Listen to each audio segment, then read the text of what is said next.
Every night she told me the same story, but I finally understood why. When I got my first job in healthcare, I was assigned to care for Mrs. Eleanor, an older woman battling Alzheimer's. She could remember things from her youth like they had just happened, but her short-term memory would reset every day. It was like each new morning was a blank slate, but her mind clung tightly to a few old memories she cherished deeply. Every evening, my routine was the same. I'd help her with her medication, fluff her pillows, and ensure she was comfortable for the night. But just before bed, Mrs. Eleanor would always call me over and say, "Dear, let me tell you a story about a boy I once knew." Her tone was gentle, but eager, like it was the first time she'd ever shared it. At first, I thought it was just a habit, something to pass the time before she fell asleep. But night after night, she would repeat the same story about this boy from her youth, a boy named Samuel. She described him as a dreamer with messy hair and a crooked smile. He used to bring her wildflowers every day after school, saying they were just like her, delicate but strong. He'd talk about leaving their small town to explore the world together. But life got in the way.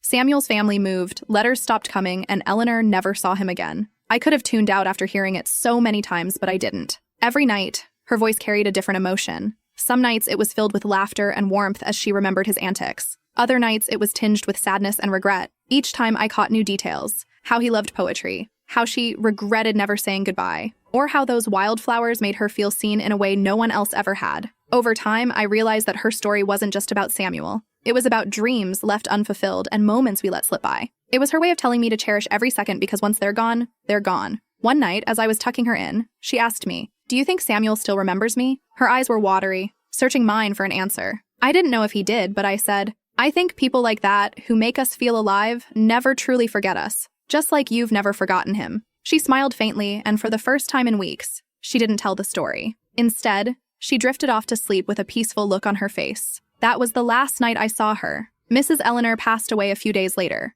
Her family came to collect her belongings, and among them was an old shoebox filled with dried wildflowers and letters addressed to Samuel. He had written back all those years ago, but she never sent her replies. I'll never forget Mrs. Eleanor. Her story wasn't just hers. It became mine too. And every time I see wildflowers, I think of her, reminding me to hold on to the moments and people who matter most.